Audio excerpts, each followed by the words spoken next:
have a good idea of quadrantal angles. Let's bridge the gap. What we did yesterday, what we're doing today, all right? Here we go. Once upon a time, there was a line. There was a line out in space. But did that line out in space? That line out in space made some type of angle somewhere out in space. So, can you find the sine, cosine, tangent, and the reciprocals of that line that makes an angle out in space? Now, I know what you're thinking. Miss Blake, do we have to graph that? No. No, it's so easy. Here we go. There are four simple steps. When you come up with the equation of a line, as opposed to yesterday, I gave you the point, right?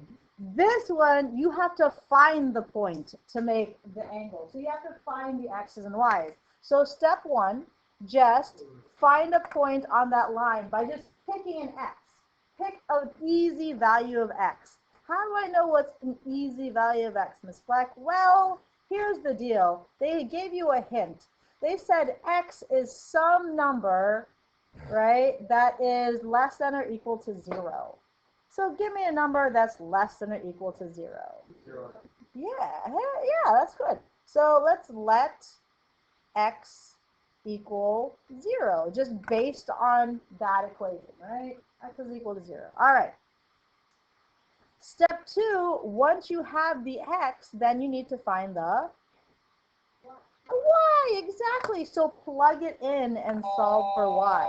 So, for example, in this equation, here we go. We're going to have 3, hello, oh, that's a 3. There you go. Times x, which is 0, minus 2y is equal to 0. Yay. Okay. And when you that's 0, so negative 2y equals 0, so y is equal to 0. So the question is, did we pick a good enough point? Because if you were to graph that, remember, we're looking for some line out in space. All that tells you is it goes to the origin. That's it. It doesn't tell you much, does it? No. So 0 is true, but it doesn't give you enough information. So what's another easy value? Okay, so instead of 0, it has to be less. Negative 1. So let's do negative 1 instead.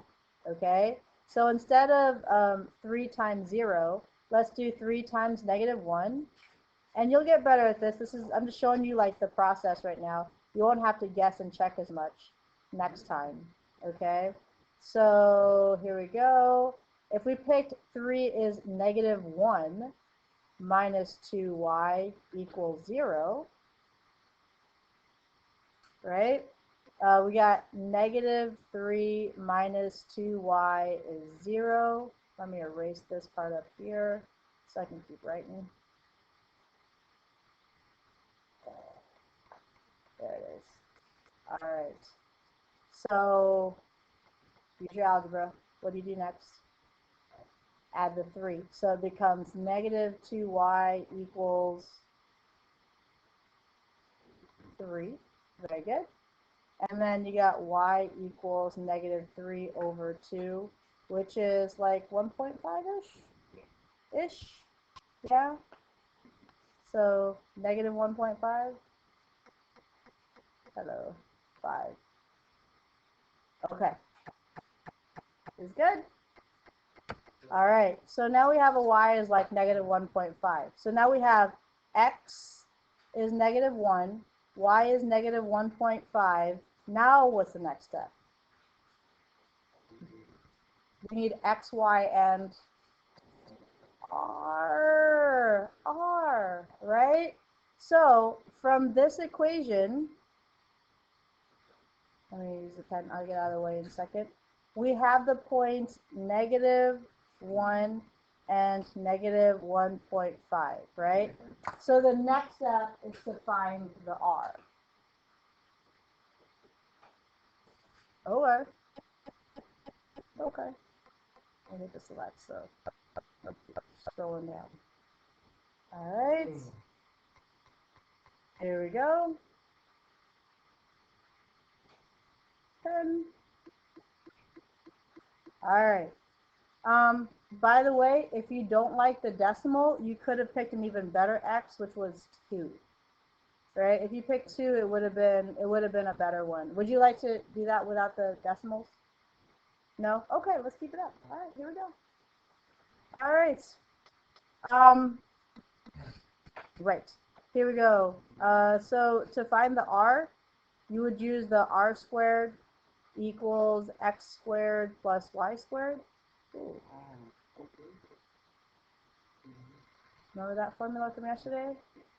Yeah? So whatever -1 squared plus -1.5 squared is.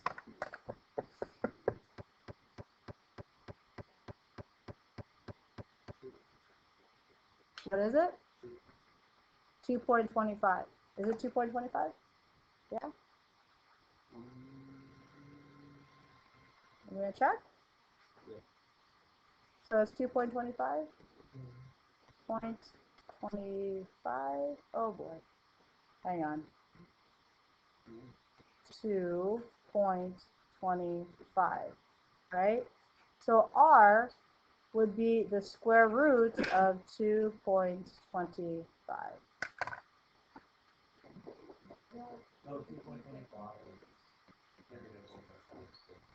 Oh, okay. So add that to 1. It'd be 3.25. Is that right?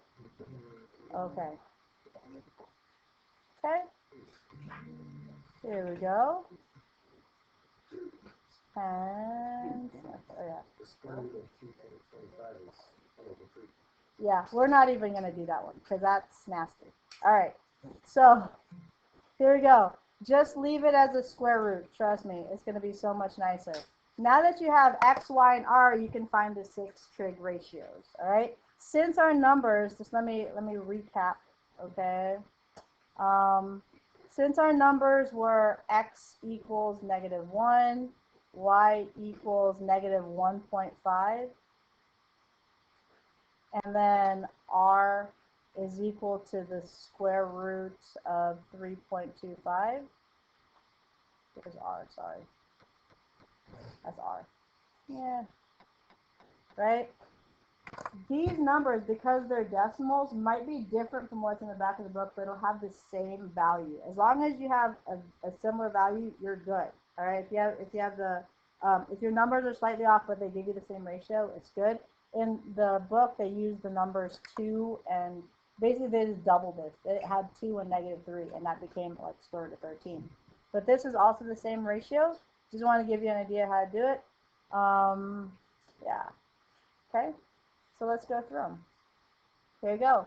Sine is what over what? Yeah. -1.5 over the square root of 3.25. Right? Okay.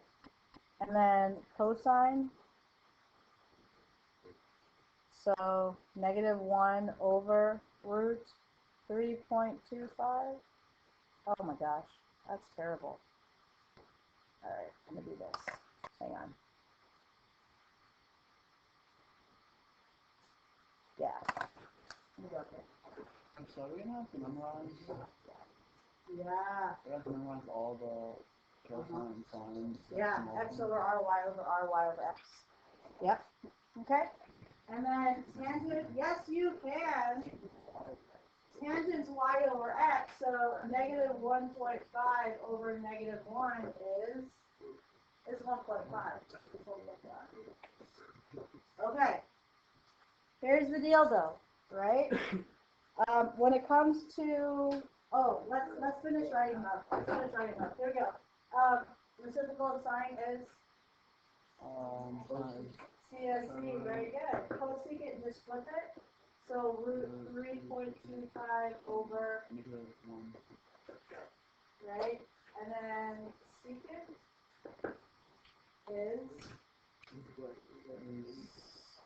Oh, by the way, this can be. Oh, yeah. So flip it, but it's the square root of 3.25 over -1, which is just negative 3.25, right? And then cotangent, -1 over Okay, let's clean some of them up. Okay, all we did was do the x, y's, and r's and the reciprocals. Some of these need to be cleaned up there. All right, here we go. Yeah, they're pretty dirty. All right, over here, right, do the cleanup after you find all your pieces. Over here, since there's a square root at the bottom, you have to rationalize the denominator. Right, yeah, here we go. So when you rationalize the denominator, again, all you do is multiply the bottom root to the top and bottom. So that's going to be 3.25 at the bottom. The root's gone. And the top, it's easy. It's just negative 1.5 root 3.25. That's it. Okay? Yeah. Because at the bottom, the square root times itself cancel each other out. P.S. If you had square glass, right, and you poured root beer in it, what would you have? Beer. A square and a root cancel each other out. Ah, Zara, I tried so much. All their points are such a You can have a glass of beer. Right. Okay. All right. Here we go. Over here, again, same thing. Just multiply the top and bottom by 3.25. Right? And you'd have negative root 3.25 over 3.25. Put a little line there so you can see the difference. Right? Notice again, I didn't clean up till after I did all 6 of them. Clean up at the very, very end. Tangent's good.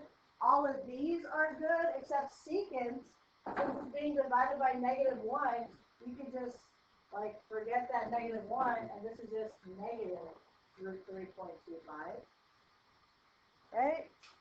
And then cotangent's good. There's no radicals at the bottom. So, if your answers aren't matching the back of the book, right, check to see that you didn't simplify or rationalize the denominator. As long as your ratio is good, I'm good. As long as it's like an equivalent answer, we're good.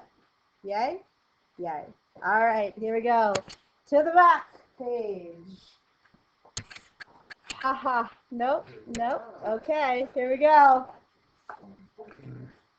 Can you do this without looking at your sheet? So turn your unit, oh, well, yeah. Put your paper on top of your unit circle. Here we go. Don't look. Don't look. No. Here we go. At 180, find the 6 trig ratios. All right, let's do it. Sine 180 is? 0. Yeah. Cosine is negative 1, and tangent is? Okay, here we go. At 180, remember that it's 0, negative 1, 0, right? Is that right? Okay. Yeah. So at 1080, you're on the x-axis, so that's negative 1, 0. All right.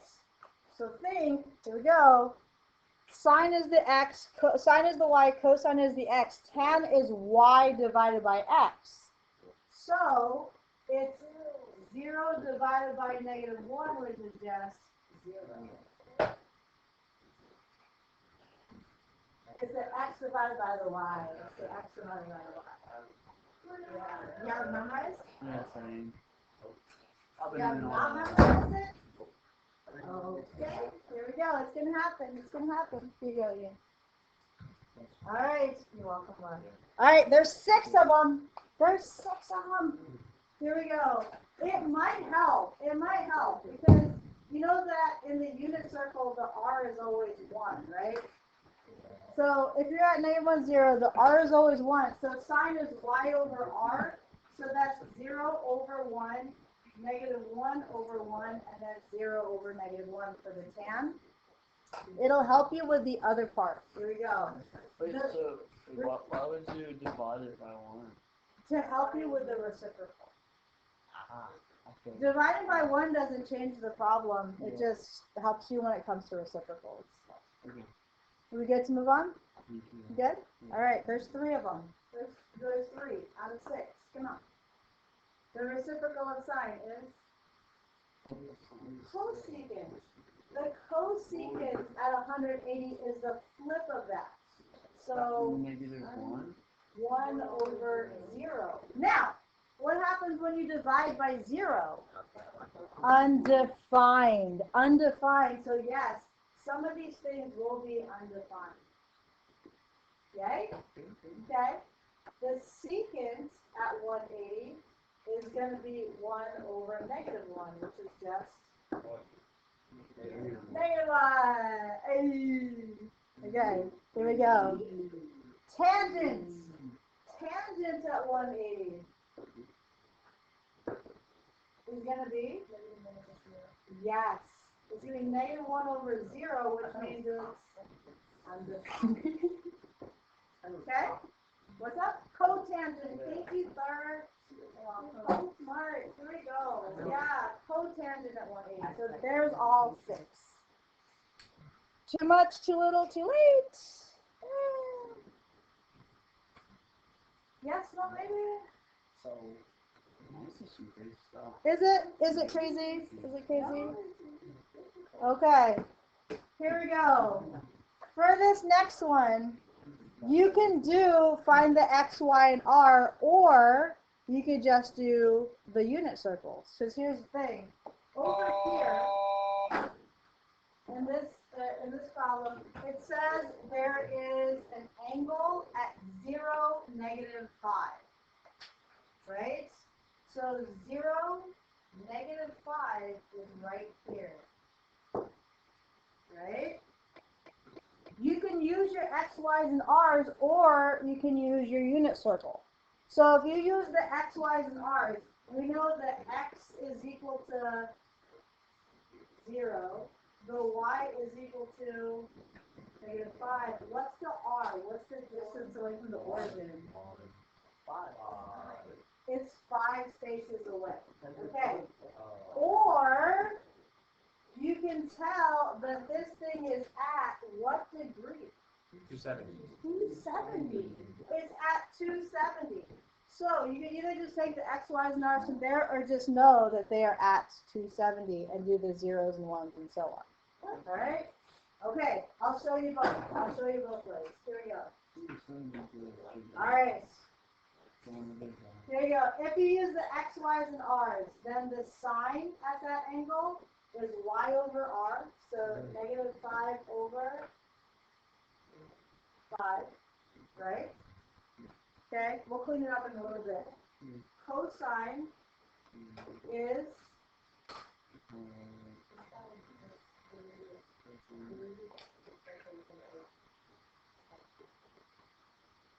okay? Yeah, this is r right here. So the distance from here to here. True? Okay. All right.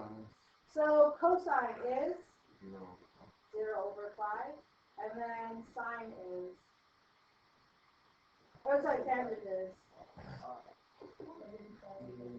negative 5 over 0. Okay, we'll clean it up in a little bit. Let's do the reciprocals. Here we go. So sine is cosecant. Flip it around.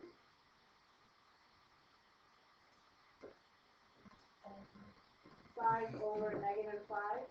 Yeah. Secant is, what is it? Yeah, 5 over 0. And then cotangent is 0 over negative 5. All right. Let's clean it up. Negative 5 divided by 5 is just negative 1. This is 0. 0. Whoa. This is Wait a 5. second. Yeah. Right? Cosecant is going to be negative 1, undefined, and 0. Okay. Check. Look at 270. What's the sign? What's the sign at 270? Yeah. It's negative 1. It's the same answer. That's not negative 7. That's the same answer. It's negative 1. Right? And the cosine at 270? 0. So as you can see, these two things are the same thing. So basically, if there's a 0 in the coordinate, it's one of the quadrantal angles. That was it. That was it. Or you could just do x, y, and r. That's it. Yay, nay. All right, I gotta hurry because I'm losing the army. Here we go. Ah. I love these. I love them so much. I do. Okay. Here we go. I know. It's so good. It's so good. All right. When you evaluate these expressions, for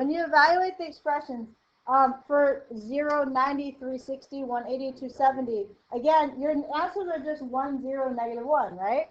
When you have squares in them or you're multiplying by a number, you're just doing some basic algebra. So you're either squaring the 1, 0, 1, or you're multiplying it by 3, and so on. All right. This time, do take a look at your unit circle. It'll help you out. Unit circle? Yeah, man. All right. Secant. Secant is the reciprocal of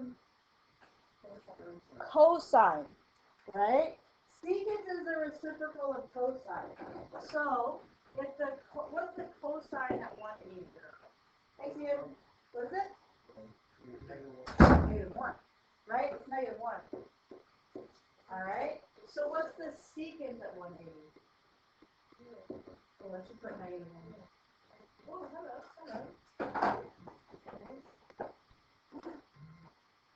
Okay. Yeah. Nope. It doesn't know which one I want. There you go. No, it's it. You're right. Yeah.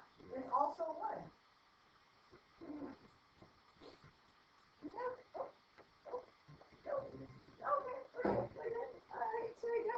It's just confused. There we go.